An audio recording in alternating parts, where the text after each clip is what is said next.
عارفة إيه سر شويبس اللي خلّى الناس دي أغنيا؟ إن هي عملت أول investment في نَفْسها، فما أصبحش خيار بالنسبة لنا، أصبح إجبار بالنسبة لنا النهارده إن أنا أتعلّم تقنيات جديدة ومهارات جديدة. أنا عايزة أحس إن أنا مستقرة، إن أنا على الأقل احتياجاتي وطلباتي أنا قادرة ألبيها، على الأقل أهلي برضه أكون باساعدهم، وكمان أكون في جزء ترفيه كده رفّه عن نفسي.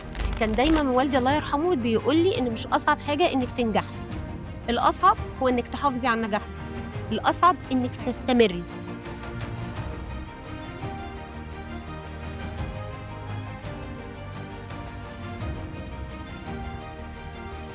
ازيكم واهلا بيكم في حلقه جديده من بودكاست ما وراء اكسوس. كنا بدأنا معاكم سلسله حلقات اسمها سوق العمل، وفيها اتكلمنا عن المرحله ما بعد التخرج، وازاي اقدر الاقي شغل واعمل ايه في المرحله دي، وازاي اعدي مرحله التوهان والضغط. حاولنا نطلع بيها باكبر مكاسب، وكمان اتكلمنا عن اول شغل لينا واحنا ما عندناش خبره، واحنا لسه مش عارفين نتعامل مع الناس اللي في الشغل، ازاي نقدر نتعامل معاهم، وازاي كمان نحافظ على مبادئنا وسط الناس اللي في الشغل. والنهارده هنكمل معاكم سلسله الحلقات دي، ومع موضوع مهم بصراحة جدًا، وهو الفلوس. هنعمل إيه؟ عايزين فلوس، وعايزين كمان نجيب فلوس بطريقة صح. هنعمل إيه؟ كل ده هنعرفه مع أستاذة رانيا يعقوب. أهلًا وسهلًا بحضرتك.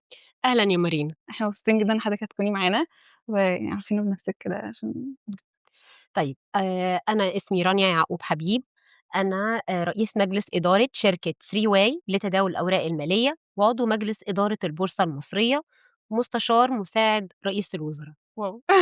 واو بجد. إحنا مبسوطين جدًا إن حضرتك تكوني معانا، وبجد متحمسين جدًا، جدًا للكلام مع حضرتك. ده أنا اللي مبسوطة جدًا بإن أنا أكون معاكم النهارده وبالاستضافة الكريمة دي. شكرًا. أول سؤال كده، إحنا بييجي لنا أسئلة كتير إن الناس مش عارفة تعمل إيه، يعني هو في صراع وفي تساؤلات، إنه أنا دلوقتي باتعب جدًا في الشغل، وأنا باخد مرتب مش كبير، والفلوس بالنسبة لي بتيجي بصعوبة مش بسهولة، وما بين إن أنا شايف خصوصًا على السوشيال ميديا بالذات إن الناس بتقدر تجيب فلوس بطريقة سهلة، فإيه اللي يخلّيني دايمًا أختار إن أنا أجيب الفلوس بطريقة صعبة؟ طب ما أروح أختار الطريقة الأسهل إن أنا أجيب فلوس بطريقة سهلة، لايف أي حاجة بقى فيديو. طيب خلّيني أقول لِك إن من 5 سنين بالضبط من سنة كورونا، إحنا العالم أُصيب بأزمة، مش بس أزمة صحية ولا أزمة مالية ولا أزمة على المستوى الصناعي، ولكن الأزمة دي أفرزت متغيرات كتيرة جدًا، وهي مفهوم الشغل. إمم. إحنا زمان كنا عارفين إن لازم يبقى في مكان نصحى، نلبس، ننزل، ناخد المواصلات ونروح، خلاص؟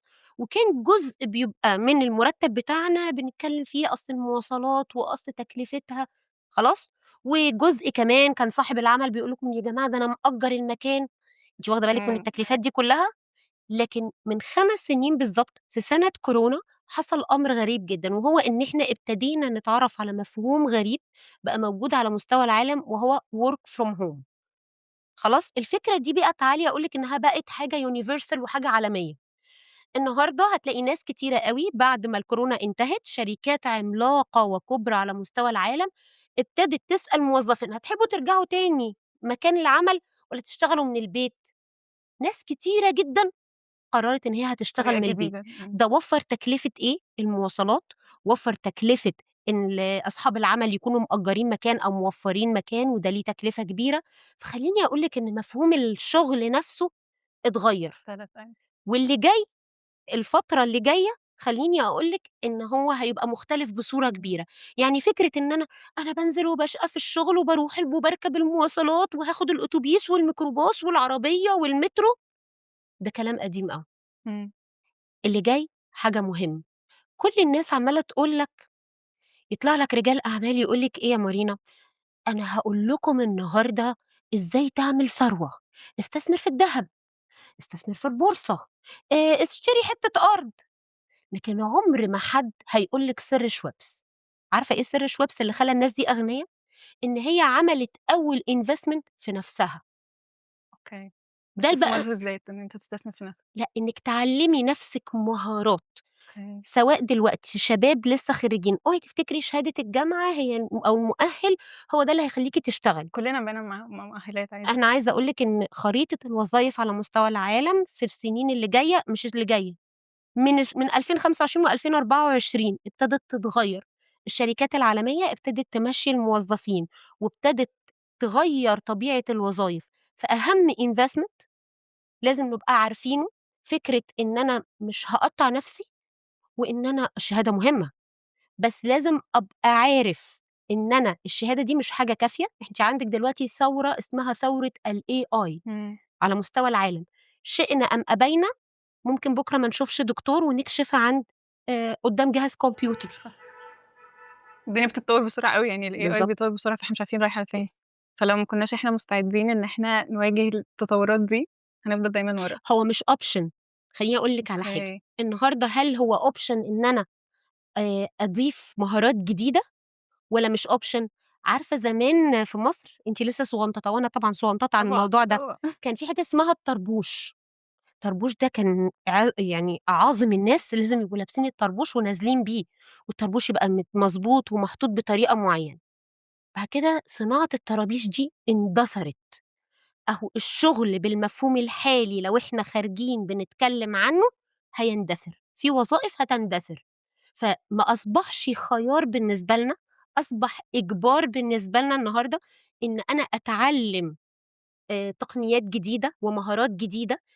في ربّات بيوت عايزة أفاجئِك على مستوى العالم النهارده بيشتغلوا من البيت، وبيطلّعوا دخل بعملة غير مثلًا عملة الدولة اللي هم فيها.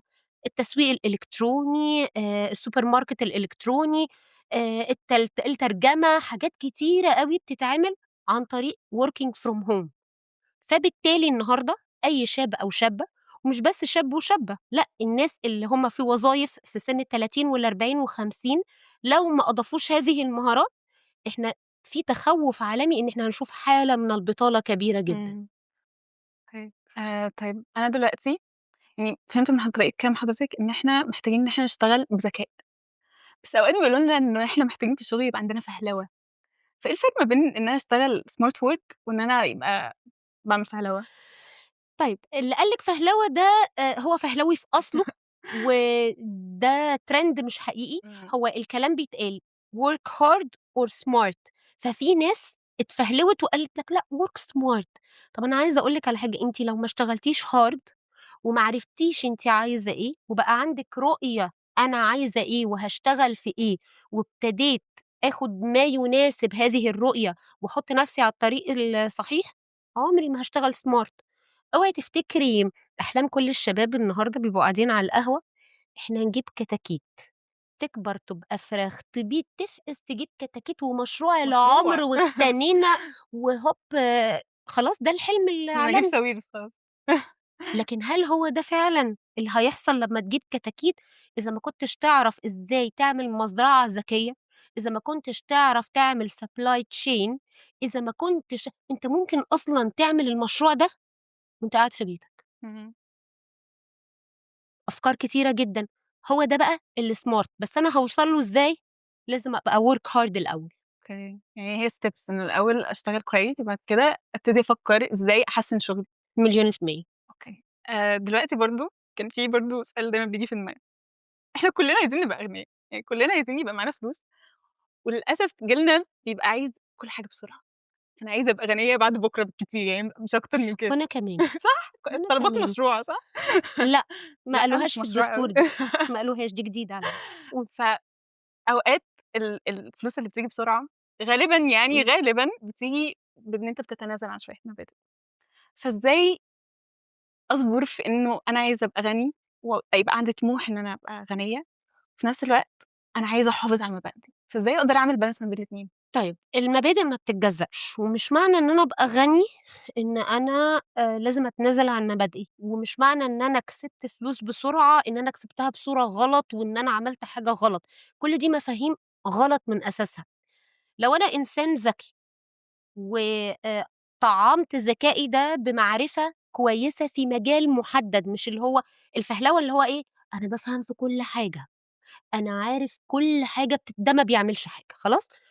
ده اللي أنا باقوله لِك. فالنهارده ابتديت أعمل كل ده، وابتديت مثلًا يعني أنا مثلًا هاكلمِك عن مجالي عن البورصة. إمم. هل تعلمي إن على مستوى العالم في أطفال صغيرين بيدخلوا يتريدوا في البورصة بيبقى معاهم ثروات؟ الأمر ده ما هوّاش صعب.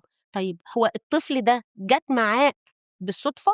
لأ، أنا عايزة أفاجئِك إن تعليم الاستثمار في الدول برّه بيبتدي منذ الصغر، في الأطفال دُولًا اتعلّموا يعني إيه مبدأ الادّخار، وده مبدأ مهم إمم. جدًا، وبعدين اتعلّموا مبدأ يعني الادّخار حاجة والاستثمار حاجة، وإمتى أستثمر في ده وإمتى أستثمر في أسهم وسندات ودهب. هتقولي لي من وهُم صغيرين، هاقول لِك آه، وده موجود بنسب وبأرقام وإحصائيات عالمية. فده مش معناه إن الطفل ده أو الشاب ده اتنازل عن مبادئه، بس بالعكس هو تم إعداده واستخدم إعداده ده بصورة صحيحة. يعني أنا فهمت من حضرتك إن في أطفال أو في ناس بتشتغل إن هي تبقى دماغها فيها استثمار من وهُم صغيرين، بس في ناس أنا باشوفهم أو إحنا بنشوفهم عامةً إنه لأ، هو مش استثمار، هُم ناس بتعمل حاجات معيّنة بطريقة سهلة وبيقدروا ياخدوا فلوس بطريقة سهلة، فأنا باحس إن أنا ممكن أعمل نفس الحاجات السهلة اللي هُم بيعملوها، يعني هو ما فيش قيمة أوي في الشيء، فأنا ممكن أعمل نفس الحاجة دي عادي، فإيه اللي يمنعني بقى؟ خلّيني أوضّح لِك حاجة مهمة أوي، أنتِ ممكن تكسبي النهارده، بس ما تعرفيش تكمّلي لبُكرة. أغلب الناس اللي حضرتِك بتتكلّمي عنهم دُولًا لو تاخدي بالِك بغض النظر إن هم تنازلوا عن مبادئهم، ولكن في قِيَم مجتمعية وفي جهات مسؤولة ورقابية جات حاسبت الناس دي. بس أنا هاقول لِك بقى unpopular opinion، رأي غريب جدًا. تخيّلي إن مش كل الbloggers ومش كل الناس اللي بيطلعوا على السوشيال ميديا وبيعملوا مشاهدات بيتنازلوا عن مبادئهم وبرضه بينجحوا يعني وبيكمّلوا. خلّيني أقول لِك إن فكرة إن أنا النهارده أطلع وأعمل marketing لنَفْسي، أولًا أهم brand في الحياة هو أنتِ. إحنا بنصحى الصبح نلبس أحسن لبس عندنا، نجهّز دماغنا إن عندي النهارده اجتماعات، ده في حد ذاته branding ليّا، خلاص؟ الناس دي في ناس ابتدت إن هي مثلًا اللي هم اللي بيدوقوا الأكل وبيقول لِك food blogger. الfood bloggers خلاص، في بعضهم بدون دخول في أسماء ابتدوا food bloggers وبعدين ابتدوا يقروا فجوة في الmarket وابتدوا يعملوا مطاعم وtake away وحاجات وأفكار جميلة جدًا ونجحوا وفتحوا مشاريعهم الخاصة وده كان المدخل ليهم. إمم. مين قال إن كل الbloggers غلط؟ دايمًا اللي هيتنازل عن مبادئه ده نظره قصير. حتى في الاستثمار، حتى في الشغل، في أي مجال ممكن تشوفيه في الحياة، اللي بيبُص النهارده إن أنا يبقى معايا فلوس دي مش أصعب حاجة. كان دايمًا والدي الله يرحمه بيقول لي إن مش أصعب حاجة إنِّك تنجحي، الأصعب هو إنِّك تحافظي على النجاح ده، الأصعب إنِّك أيوه. تستمري. الاستمرارية دايمًا شيء صعب يعني مش سهل. بالضبط. الخطوة الأولى أوقات بتبقى سهلة، بس إننا نكمّل على الخطوة الأولى دي بتبقى صعبة. طيب أنا دلوقتي مش عايزة أبقى غنية خلاص تمام، يعني مش عايزة أبقى غنية ليه، أوي، ليه، عايزة أبقى ليه؟ غنية بس. لأ، ليه كلنا عايزين نبقى غنيّة هي أوي، واضح إن أوي، هو أوي. هياخد وقت يعني، عايزة على وراكِ الأقل حاجة طيب؟ ما عايزة أبقى بكرة على طول. طلباتِك صعبة يا مريم. صح؟ فأنا عايزة بقى طلب صعب بقى، إن أنا أحقق الأمان المادي. أنا عايزة أحس إن أنا مستقرة، إن أنا على الأقل احتياجاتي وطلباتي أنا قادرة ألبيها، على الأقل أهلي برضه أكون باساعدهم، وكمان أكون في جزء ترفيه كده أرفّه على نفسي. بُصّي، هو الحلم ده بيشاركِك فيه ملايين كتير على مستوى العالم، بس هو يظل حلم. خلّيني أقول لِك ليه. الاقتصاد وُجِد لإن عندنا حاجة اسمها موارد محدودة ورغبات آآ غير كتيرة. محدودة. طيب علم الاقتصاد ده بيقول لك إيه، بنوظّف الموارد المحدودة دي علشان تغطي أغلب الاحتياجات، وابتدى العلماء يقسّموا احتياجاتنا لاحتياجات أساسية، وبعدين احتياجات فيها ترفيه إمم. شوية، وبعدين ترفيه أوي. طيب إيه الاحتياجات الأساسية؟ تعليمي، وإيجار شقتي، والكهربا والغاز والمَيّة والأكل والصحة. دول هنقدر نعيش من غيرهم؟ مش هنقدر نعيش من طبعًا. غيرهم. شوية بقى إيه، شوية رفاهية، طب ما أنا ممكن آخُد كورسات، إمم. طب ما أنا ممكن خلّي بالِك دي investment ومهم، إمم. ما هواش حاجة رفاهية أوي لو أنتِ بتبُصّي لها دلوقتي إنِّك بتبني مستقبلِك. تالت حاجة إن أنا بقى أتفسّح، أروح سينما، إمم. إن أنا نِفْسي أشتري أحوّش أشتري الشتا طبعًا داخل علينا جامد، نِفْسي أجيب coat. أنتِ عارفة دلوقتي كل الأسعار إمم. في متناول تُجّار الجميع المخدرات، مش متنوع متناول الجميع طبعًا. الشباب ولا أي حاجة. فخلّينا نرجع نتكلّم تاني بهدوء. فكرة الأمان المادي، الفكرة دي فكرة في الحقيقة هي فكرة حلم، أوكي. لكن على أرض الواقع حتى الأغنيا نجيب ساويرس مثلًا ما ما عندوش وقت. عندهمش أمان مادي. أوكي. هو عمره ما بيتكلّم في فكرة الأمان المادي. هو إمم. الراجل ده بيصحى كل يوم يشتغل. نجيب ساويرس نَفْسه أو السوارسة نَفْسهم بيقول لك إحنا بنصحى كل يوم بنروح مكاتبنا، نبتدي نشوف ورانا إيه، وبنشتغل، بيعيشوا حياتهم، ولكن ومعاهم مليارات، هل سمعتِ إن هم قرروا اعتزال العمل؟ بالعكس لأ. بيشتغلوا أكتر. بالضبط كده، هي الفكرة العامة إن أنا لازم أبقى عارف إيه احتياجاتي، يبقى عندي أولويات، لو من وأنتِ صغيرة أو أغلب الشباب أكبر مشكلة بتواجههم إن هُم مش عارفين أولوياتهم إيه، أول ما أي حد من الشباب بيشتغل وبيمسك في إيديه فلوس، جري، يجيب لبس، جري، يروح مش عارف يعمل يجيب أكل، جري، لكن مش بافكّر إزاي أنمّي الفلوس دي. عايزة أفاجئِك إن عندنا شريحة كبيرة من الشباب في مصر ابتدى فكرهم يتغيّر، وده يمكن أنا باشوفه يعني عن قُرب من خلال شغلي. أوكي. يمكن إحنا عندنا حاجة اسمها صناديق استثمار للدهب، شباب كتيرة أوي سمعوا زيّهم زي كل المصريين إن الدهب ده حاجة مهمة أوي ولازم نبقى معانا. أحسن استثمار طب وبيحافظ على وأنا كل هاجيب منين حاجة. فلوس أنا آلافات للدهب؟ تعرفي إن في حاجة اسمها وثائق الدهب، صناديق بتستثمر أموال الناس في الدهب، أنتِ تقدري تشتري فيها من أول 100 جنيه أو 50 جنيه، أوكي. إمم. والناس ابتدت في شباب أنا عايزة أقول لِك في شباب لسه داخلين سوق العمل، وفي ربّات بيوت، وفي ناس كتيرة أوي بقت تحط خلال 2025 و2024 كل شهر 500 جنيه، إمم. 2000 جنيه، وعملوا حاجة اسمها ادخار تراكمي. العائد على الصناديق دي خلال مثلًا 2025 كان 45%. تقدري تقولي لي إيه اللي ممكن تكوني حطيتِ فلوسِك فيه خلال السنة اللي فاتت وجاب بيحقق لِك نفس رقم زي ده؟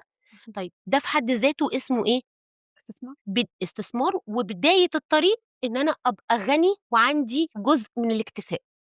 يعني هو الاستثمار في الدهب مُكسب طبعًا، بس هُم دايمًا بيقولوا لنا إنه لا تستثمر مش عارفة لا تضع البيض كلّه في سلة واحدة، إنه أنا دلوقتي لو معايا مبلغ صغير خصوصًا إن أنا لسه برضه باشتغل، بيبقى ليّا مرتب آخر الشهر، فأنا عايزة أستثمر المرتب ده برضه، وفي نفس الوقت أستثمر جزء منه يعني وفي نفس الوقت أصرف بقى من احتياجاتي، فأحطهم كلّهم في دهب، يعني أروح كلّه أحطه في دهب والّا أعمل إيه؟ طيب خلّيني أقول لِك حاجة مهمة جدًا، أولًا فكرة فعلًا إنِّك تحطّي البيض كلّه في سلة واحدة هو ما عادش في إمكانيات إن إحنا أصلًا نجيب بيض. عشان ولا البيض السلة. غِلي، البيض غِلي، يعني الضنا أغلى من الفرخة نفسها، خلاص، فاركني البيض على جنب. ليه بقى نتكلم في حتّة مهمة جدًا، أنا النهارده كشباب وسامع إن العالم كلّه فيه مخاطر، الدهب بيعلى والفضة بتعلى والبورصة بتعلى، وأنا يا جماعة هاعمل إيه؟ يعني أنا هاعلى إمتى؟ يعني أنا أنا إمتى نفسي فين مكاني في اللعبة دي علّوني كلّها؟ معاكم أو أي حاجة. خلّيني بقى أقول لحضرتك على حاجة، لازم حضرتك تبقي عارفة فاكرة كلمة الأولويات؟ إمم.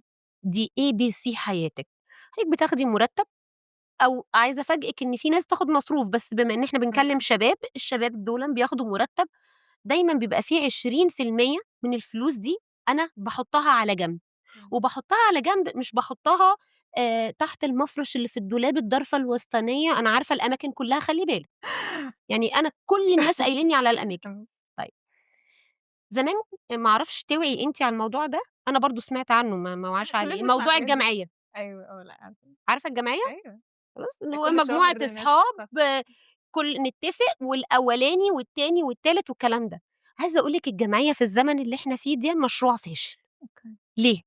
قيمة الفلوس برافو عليكِ، قيمة الفلوس بتتغيّر. طَب أنا ممكن عقبال ما ييجي عليّا الدور في الجمعية، الحاجة اللي أنا نِفْسي أشتريها ألاقي أسعارها زادت، وأنا قعدت حرمت نَفْسي من الفلوس دي كام شهر. طيب أعمل إيه؟ إمم. تعالي بقى أنا أقول لِك الحل.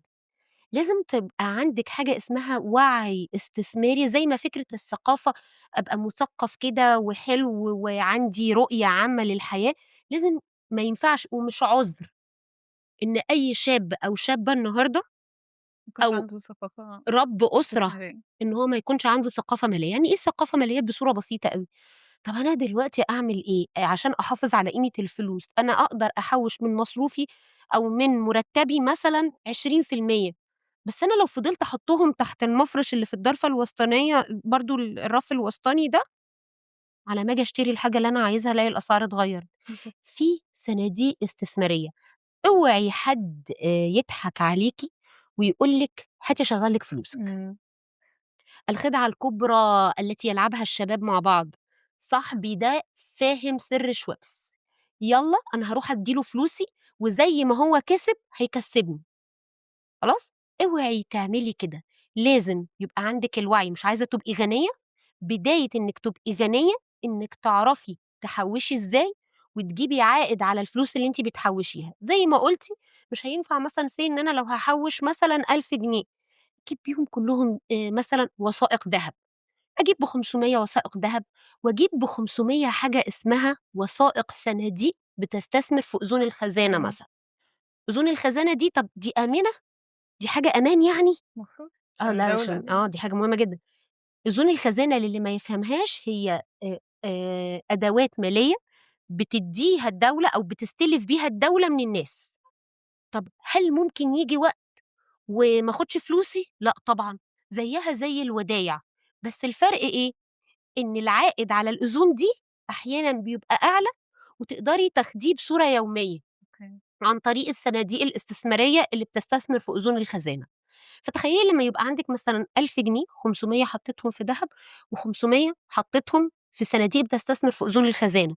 طب أنا باسمع إن البورصة دي بتكسّب جامد، أنا نفسي أوي أدخل البورصة كلنا كده. وتلعب معايا وأنا السهم صدقيني. يطلع آه، ما آه، ينزلش أبدًا، يطلع بس. ما فيش بُصّي ما هي فيش الروح بس اللي بتطلع ما بتنزلش، لكن السهم بيطلع وبينزل وبيجيب قضا الناس، فعشان نبقى واقعيين. فخلّينا نتكلم طب أنا نفسي أستثمر في البورصة بس يعني لازم أتعلّم، طب ما عنديش وقت أتعلّم. في صناديق ممكن تاخد فلوسِك وتستثمر برضه في البورصة، إمم. وتجيب لِك عائد مرتفع.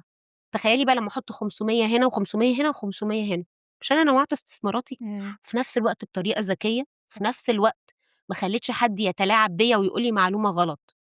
دايمًا الفكرة الصح اللي لازم نتعلمها إن الفهلوة مش بتدوم، ممكن أعمل فلوس النهارده، لكن الشطارة إن أنا أقدر أعمل الفلوس دي بُكرة وبعده.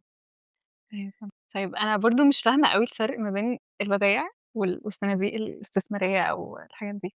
طيب خلّيني أقول لِك الودايع اللي في البنوك دي بتحطّي فيها فلوسِك، الوديعة بيكون البنك بيعلن إن هي لمدة محددة، زي الودائع اللي كانت موجودة في 2025 الوديعة سنوية، يعني مدتها سنة، ما ينفعش أكسرها قبل وقت معيّن وإلا أخسر من أصل فلوسي.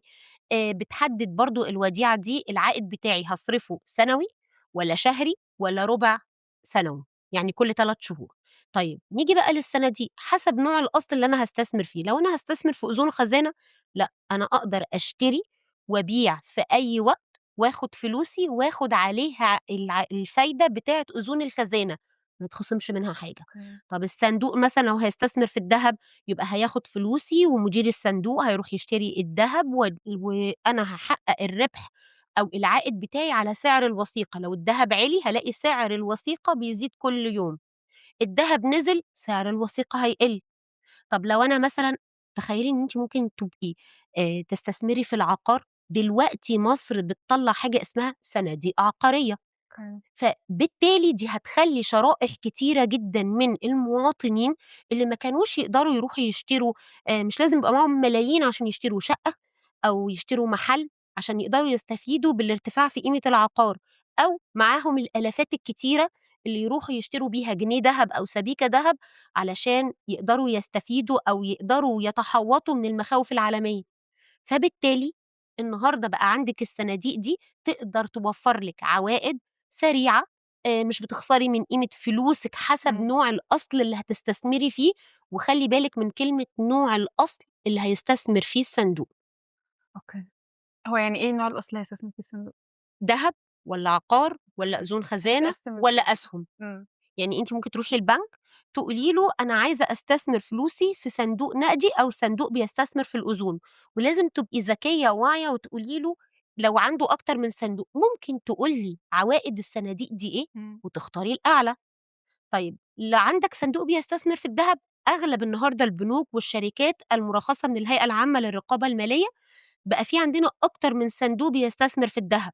أوكي. طيب عشان ما يتنصبش عليَّ، إمم. نقطة مهمة جدًا، لازم أتأكد إن أنا باتعامل مع جهة مرخصة من الجهات الرقابية، أوكي. يعني ما ينفعش مثلًا واحدة تيجي تقول للماما في البيت باقول لِك إيه، إحنا لينا واحدة صاحبتنا شاطرة أوي بتلِم الفلوس وبتتاجر في الدهب ولعلمِك بتعمل لنا شغل حلو أوي وبتدّينا عائد، ده اسمه مستريح. أيوه كنت لسه هاقول لها استريحي. لازم نتعامل علشان نحافظ ما هو ده برضه جزء من الثقافة إمم. والوعي المالي.